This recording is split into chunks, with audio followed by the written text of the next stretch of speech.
రూపాయి విలువ రోజు రోజుకు భారీగా పడిపోతోంది. తాజాగా సరికొత్త జీవితకాల కనిష్టానికి చేరింది.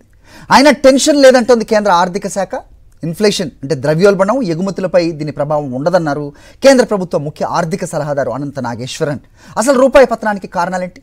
రూపాయి తగ్గితే ఏమవుతుంది? రూపాయి ఢమాలంది. డాలర్తో పోలిస్తే రికార్డు స్థాయిలో పతనమైంది. తొలిసారి 90 రూపాయల మార్క్ దాటి ఆల్ టైమ్ లోను టచ్ చేసింది.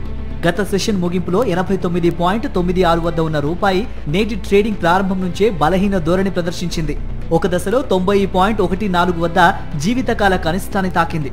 చివరికి 90.02 వద్ద ముగిసింది. 2014లో కేంద్రంలో ఎన్డీఏ అధికారంలోకి వచ్చే నాటికి రూపాయి మారకం విలువ 58.63గా ఉంది. బ్యాంకులు అధిక స్థాయిలో యుఎస్ డాలర్లను కొనుగోలు చేయడం, విదేశీ సంస్థాగత పెట్టుబడుల అవుట్ఫ్లోలు కొనసాగుతూ ఉండటం, గ్లోబల్ మారక ద్రవ్యోల్బణం ఒత్తిడిలు వంటివి రూపాయి క్షీణతకు కారణాలుగా మార్కెట్ వర్గాలు విశ్లేషిస్తున్నాయి.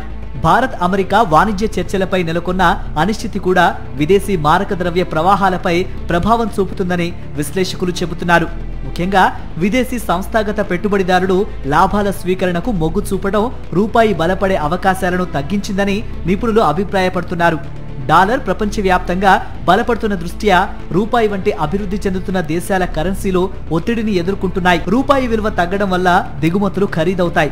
భారత్ మొత్తం క్రూడ్ ఆయిల్లో ఎక్కువ భాగం దిగుమతి చేసుకుంటుంది.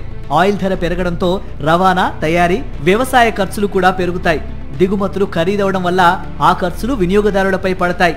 ఇది ద్రవ్యోల్బణం పెరుగుదలకు కారణమవుతుంది. సంస్థలు లేదా ప్రభుత్వం విదేశాల్లో తీసుకున్న రుణాలు రూపాయి బలహీనత వల్ల ఖరీదవుతాయి.